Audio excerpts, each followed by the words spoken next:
Hey guys, what's going on? So welcome back to yet another topic video. So today we're going to be doing the topic of cutting.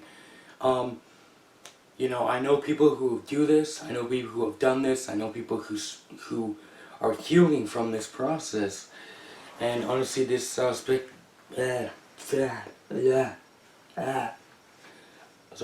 This specific YouTuber who I used to react to does do these topics, but he does them in such a way that they're offensive, and I don't understand how they help people. I'm going to be doing this reaction to Onision's cutting video, or things cutters say. So let's take a look at the first clip.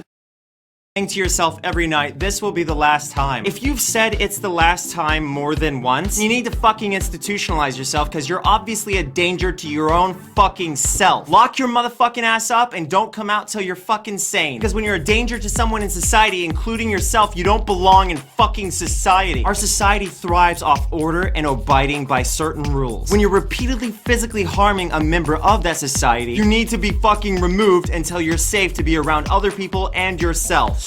So, now that we watched that clip, here's the deal though. Here's what I have. The one controversial thing is that what he says in this video is anyone who cuts or self-harms needs to be institutionalized because they're a harm to society. Really? They're a harm to society? As I said before, I know people who cut. I know people who do cut. I know people who self-harm or whatever it may be. And honestly, not once have I heard them, or have I heard anyone say who knows these people or anything, that they should be institutionalized. They should be in a straitjacket and basically in an insane asylum in order for them to like get better, and in order for them to become a normal member of the society, they have to like stop. Here's the deal though. Here's what the one thing that I have trouble with.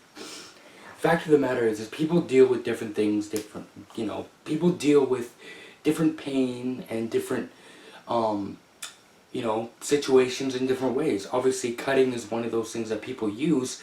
I know it's sad. I'm not condoning it. I'm not saying it's right. It's a sad thing when people cut and when people self-harm because they want to get it's really sad when people do cut and they self-harm because they have that pain in their lives, and they feel they feel like they can't go to anybody with that pain because they feel like they're going to be judged, so they have to find different ways to relieve them of that pain. So they will self-harm, they will cut, they will become anorexic because what people say to them, and what people the internet is a cruel place. People in general in school are a cruel place. It can say anything, and it can really be taken to heart by some people. I don't know how long this video is going to be, but honestly, the fact of the matter is, he's saying that people that cut need to be institutionalized in order to be accepted back into society. I mean, really? You're saying that people need to be institutionalized, and they need to, board themselves up in a box basically until they're eligible to come back into society. I cut my finger recently when I was volunteering. Should I be admitted to a psychiatric ward in the hospital because I cut my finger and I'm going to be a danger to society and everyone around me? No. Nobody in this world admits people to psychiatric systems if they cut themselves and if they self-harm, because they know that that would be a stupid thing to do. That wouldn't solve anything. I mean, sure, it might get people away from their problem that they have, but it won't. I mean, if they came out a couple months later, how do you know that they wouldn't do it all over again? It's not something that you can just stop. I mean, I know people who do, as I said before, I know people who do it, who've done it. And it is honestly a hard thing for me to understand of why people do it. And then now I kind of do, because people do use different ways of dealing with pain. It's sad, but it happens. So let's take a look at the next clip. And people hide scars because the moment most people see those scars, they think you're fucking nuts. When I was So here's what's wrong with that specific scene. And basically what he's saying is people hide their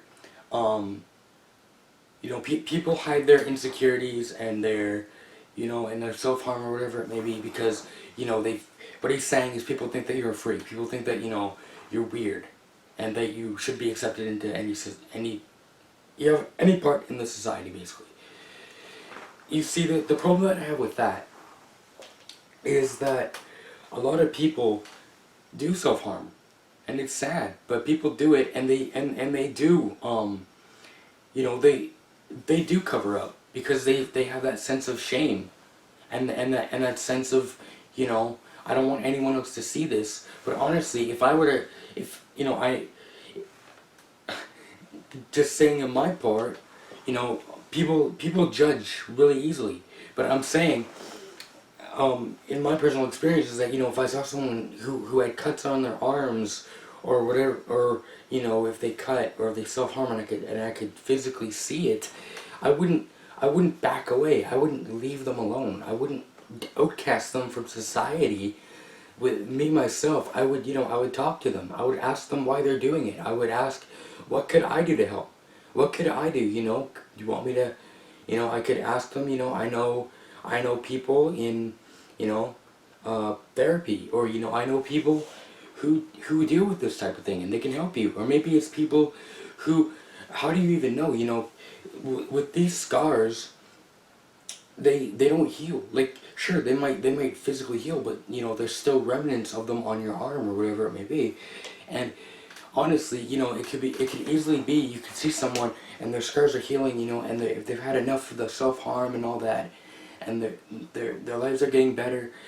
Honestly, how do you not know that if you see people, with cuts on their arms or they're healing or whatever it may be? I have to stop saying whatever it may be. It's getting annoying. You could easily see someone with cut arms, and you could see if maybe they're healing, maybe they're getting better, maybe their lives are getting better. How do you not know that this person that cut before has stopped? You can't outcast them from society. You can't push them away because they have a couple scars. Everyone has scars. Everyone goes through pain. Everyone goes through hurt. It's a given fact. Everyone goes through depression. I've gone through depression. It wasn't fun, but I've gone through it. And it's the fact that you can't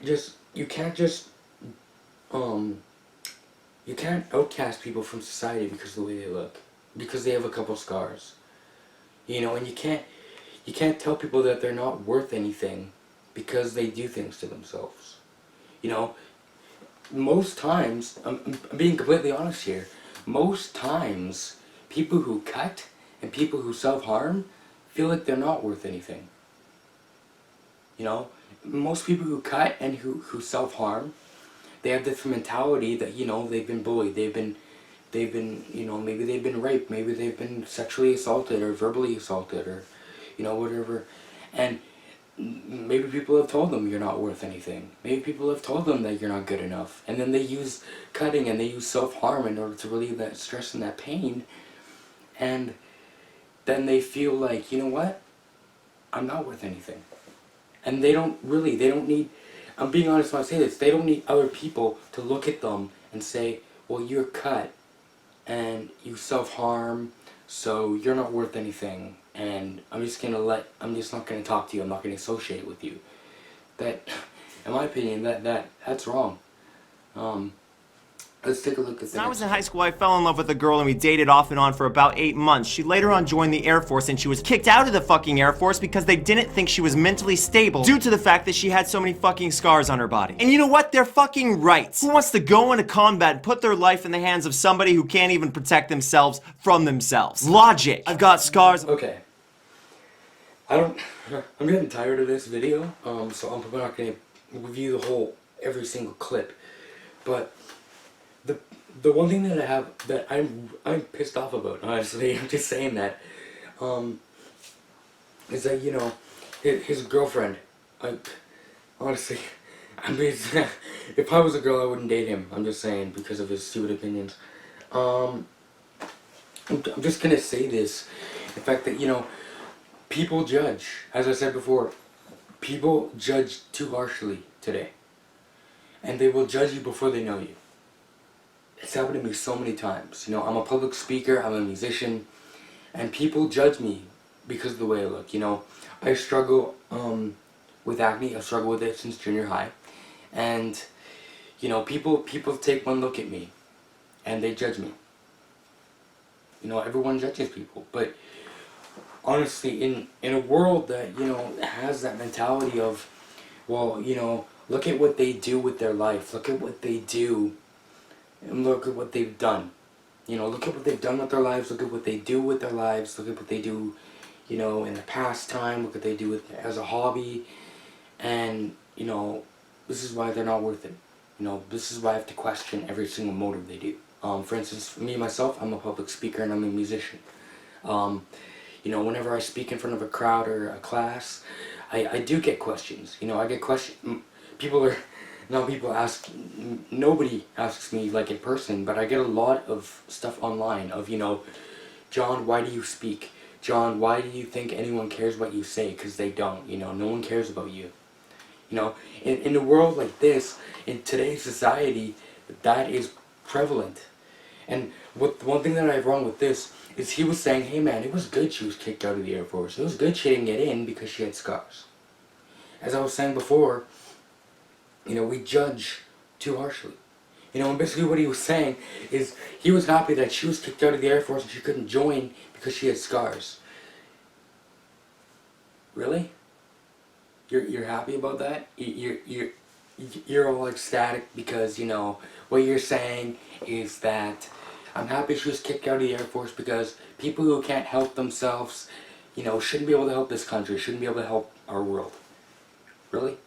So what you're saying is that, you know, she was kicked out of the Air Force because she had scars, and you're happy about that because the Air Force didn't accept her, you know, the military didn't accept her because of the way she looked. Really? Yeah. The military didn't accept her? Wow. I don't even know what to say to that. All I'm going to say, as, you know, as I was saying, you know, the world is a very judgmental place.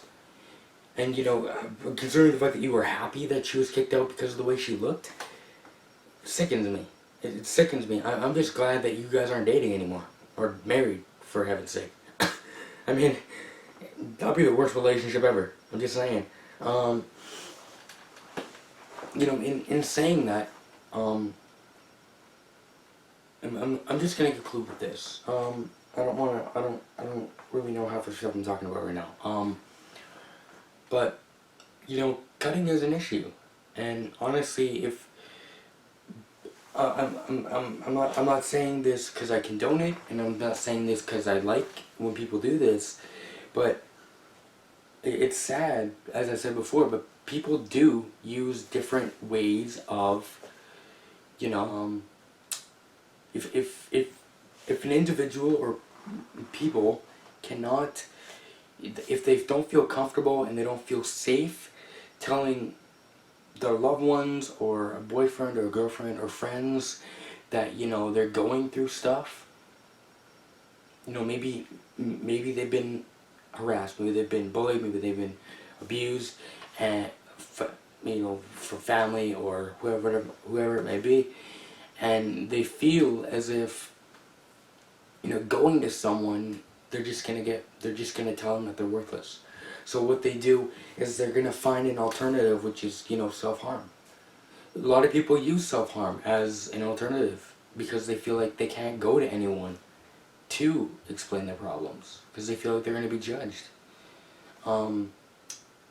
You know, as a public speaker, and, you know, I see these a lot of times. You know, a lot of people come to me and they're like, John, I self-harm and I cut, and, you know, I've had sex before marriage and all this stuff, and a lot of people are fearful when they tell me this stuff because they're scared that I'm going to judge them, and I don't, because a lot of people struggle with this stuff, and I honestly, I'm just being honest when I say this, is I want to be the one person who doesn't judge people because of what they done with their past.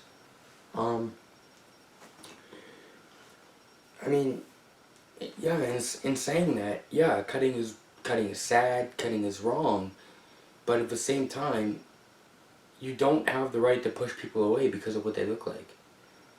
I mean, Greg, dude, if you really wanted to help people in this issue, instead of ranting about it and making fun of people and doing all this crap, what you could do, pretty simple, is you could actually reach out to these people. We're going, well, I know what a lot of you guys are thinking. You're going, well, he made support links in the description. Okay, not everyone wants to go to websites for help, right? Maybe some people, when they're going through pain and struggle, maybe they don't want to go to websites. Maybe they don't want to go to Facebook and social media. Maybe they want to go to a real person and explain their problems. But they feel like, you know what? They feel like they're going to be judged, as I mentioned before. But, if there are people out there who are watching this video and who do self-harm and who do cut and have had mistakes and have made mistakes. Everyone makes mistakes. Alright? Everyone makes mistakes. No one, honestly, just because you make mistakes, it shouldn't determine your future. It shouldn't determine who you are in the next coming years, If you've had sex before marriage, if you've self-harmed, if you've been abused, if, you've been raped or whatever, and that's in your past, that, I know, those are traumatizing experiences, but those things really, they shouldn't carry on into your future and in the next coming years. In saying that, I'm here to help you guys. If there's any of you who want any help at all, and you feel like, if you feel like, the internet's not helping, other YouTubers aren't helping, I honestly, I look up to Rapzion. I'll actually put a link to one of his channel, because I really enjoy his videos. But, he's one of those YouTubers who actually allows people to contact him if they need help. And I want to be one of those people too. I mean, there are many YouTubers who do it. I'm pretty sure Markiplier does it too, but, if there's anything that you guys are ever struggling with, or you feel like you want to get off your chest, please, private message me. You go into my About tab, send me an email, shoot me an email. Tell me what's going on with your life. I'm here to help you guys. So that's about it for this video. I want to just say thank you for all the support. I love you guys so much. Don't give up, and don't listen to people like this, because all they really want to do is make fun of people who do these things, and I'm not one of those people. Alright, I take these issues seriously, and yeah, so YouTube, I'm out. Make sure to subscribe, comment. As I said, shoot me an email even if you're not dealing with anything, even if you want to suggest stuff for videos. Comment, shoot me an email. Go for it, man. Love you guys so much. See you guys.